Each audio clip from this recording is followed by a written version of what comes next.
Welcome back to Leeds Lately. Before we get into this one, if you could just hit that sub button down below. We're going to talk about the transfer window and the appalling end to it that Leeds had. I understand if you don't want to give the club any money at the moment, but if you want to make me feel a little bit better, use my affiliate link to get the brand new, I think it's the Icons range. You'll see it on the screen. It's really nice. Could have done with some more transfers instead, but if you do want to get anything from that range, if you use my link in the description, I'll get a small affiliate kickback. Now, let's talk about the transfer window and specifically the end to it and what happened. Yesterday, it looked like there was a potential that Leeds could be in for a couple of players. Mario Strojkins was one that was mentioned from Anderlecht. I think that was just based on a flight that flew from Brussels to Leeds Bradford, which, yeah, there's not much in that.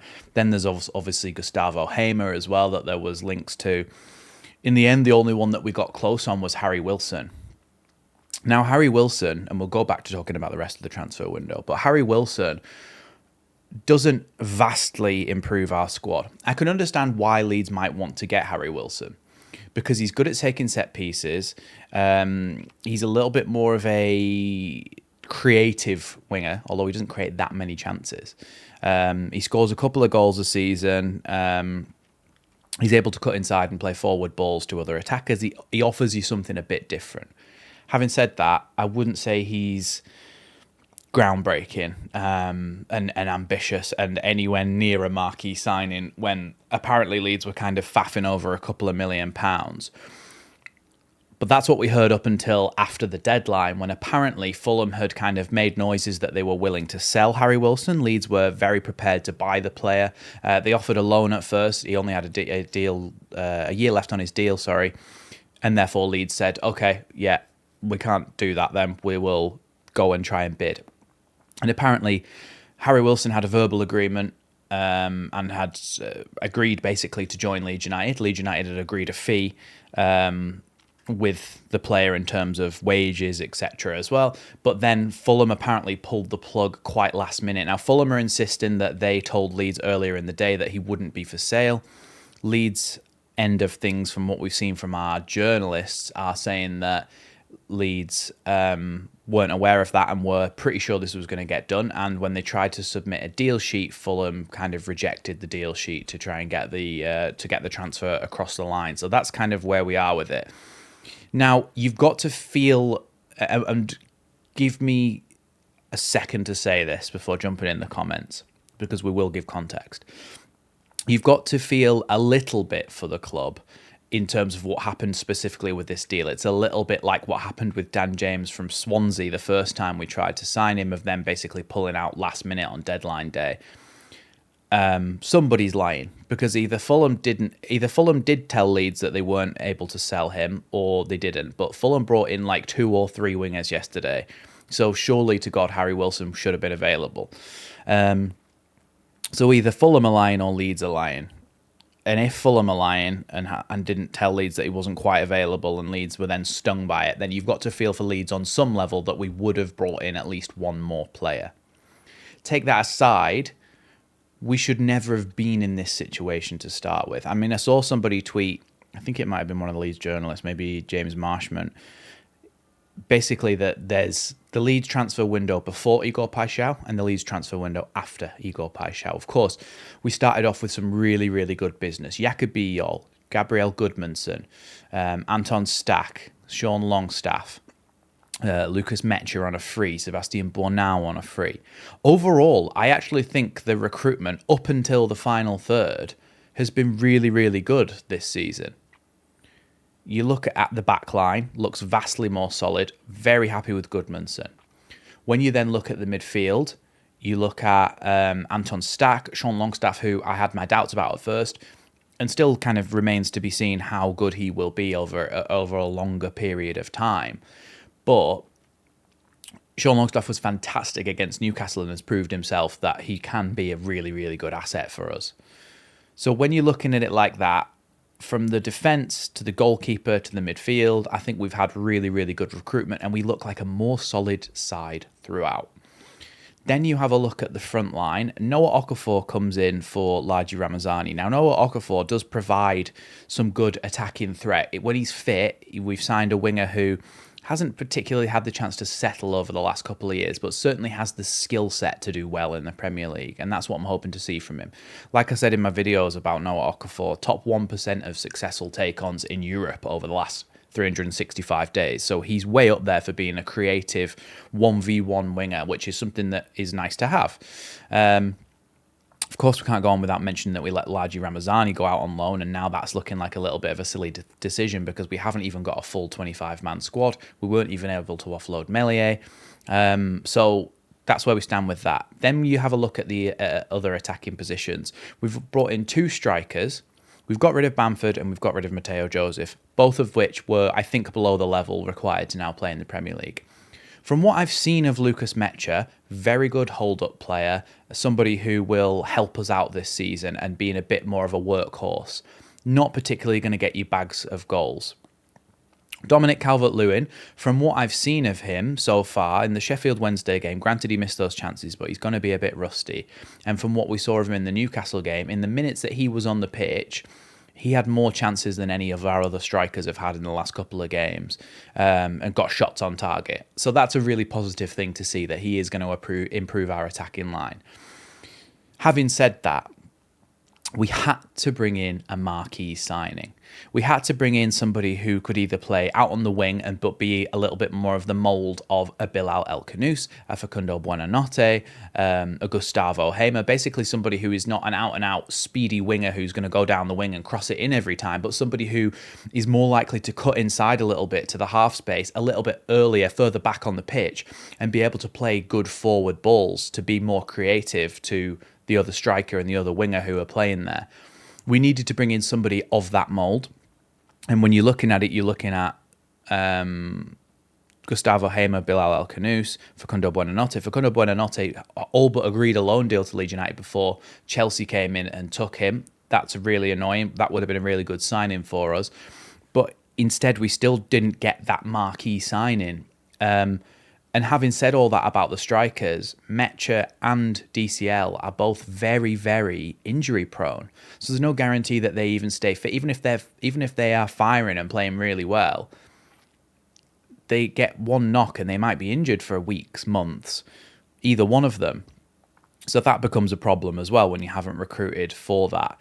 Now, there's also some confusion with PSR and stuff as well. Apparently, from what I'm hearing, Leeds only ever had about £101 million to spend, which is why all of the last deals that we were trying to get across the line were loans.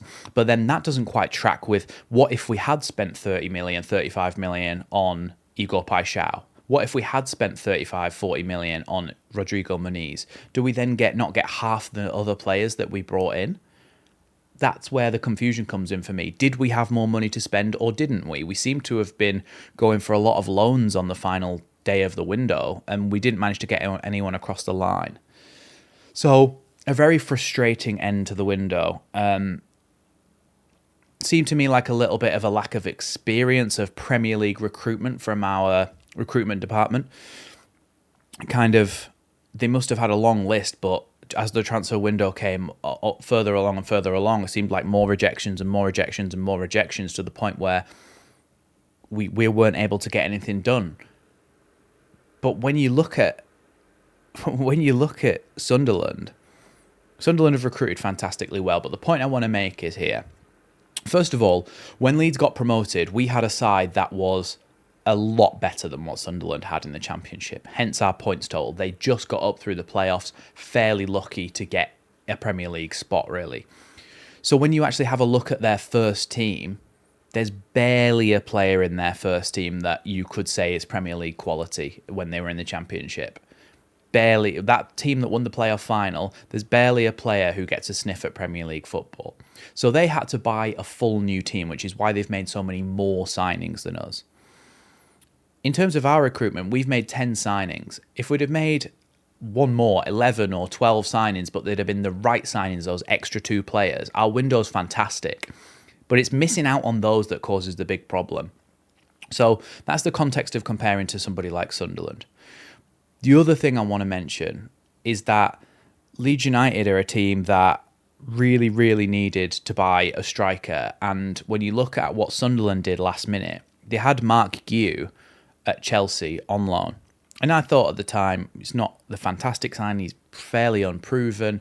Is he going to do anything for them? Chelsea recalled Mark Guiu with 1 day of the window left. Within a day, the morning of deadline day, Sunderland were announcing Brian Brobby from Ajax, good striker, somebody that Lockie and Andrea, I think, had talked about before on Joe's show when they do the scouting report. Brian Brobby brought in, and then Geertruida as well from Leipzig with a loan with an option to buy of about £18 million. So why are they able to do that right at the last minute when they get a player pulled from under them, and why are we not? At this point, I'd definitely be looking at recalling Ramazani, kind of no matter what you have to spend to do that. I can't imagine it's a massive amount, but Leeds could recall Ramazani essentially and have somebody in there, and I think there'd be a huge backlash for doing that. Having said all of this, right, that's my thoughts on the transfer window. A great start. We've got a good squad overall, but it was so close to being so much better, and the incompetence of the last week, couple of days of the window to not get those marquee signings in, or to not get signings in, even a single loan that would have helped us out, is really crap from the board. Really bad, and I'm annoyed about that. If you put that to one side and you ask me the question, do I think that Leeds are capable of staying up with the squad that we have? Yeah, I do, actually. I think we are capable of staying up with the squad that we have. But to echo pretty much what Farke said, it's going to be a hell of a lot harder without those signings. And this brings me on to Farke, to be fair. We cannot blame Farke for what happens this season to a certain extent if he's not provided with the tools that he so clearly was asking for. In his interviews on multiple occasions, even in pre-season, through to the Everton game, through to the Arsenal game, through to the Newcastle game, and even the Sheffield Wednesday game, his interviews have consistently said, I'm happy with the recruitment that we've done so far, but I still feel like we need more in the attacking areas, 2 more players potentially. That is what he asked for, and it's what he told the board that he needed to be able to survive comfortably in the Premier League, he thinks. So when the manager comes to you and says, this is what I need to be able to survive in the Premier League, and you don't manage to give it to him, not for lack of trying. Of course they've tried, but that's when you come to say, well, are they experienced enough? Were they good enough to be able to do that job? So Farke has asked for the tools at his disposal to be able to survive in the Premier League. He has not been given a full box of tools.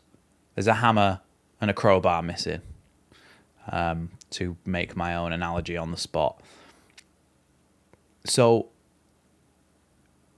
can we blame Farke? If we are absolutely terrible defensively and with the players that we've got, then no. But if you're then yes. But if you're looking at the attacking areas and we aren't scoring enough goals or creating enough chances, I think you have to look at the board over Daniel Farke. There's only so much he can do with the players that he's got at his disposal. So that's my thoughts on the whole transfer window, to be honest. Put your thoughts in the comments down below. Of course, members will get priority access to replies and to me reading those because there may be quite a lot. So, yeah, if you want to join the channel, hit that join button down below. You make me a bit happier. Stay subbed. There'll be plenty more content, and we're back to it after the international break as well. So I'll be uploading some videos over the course of the next couple of weeks. So stay subbed, stay tuned, like the video if you enjoyed it, and yeah, thanks for watching. I'll see you in the next one.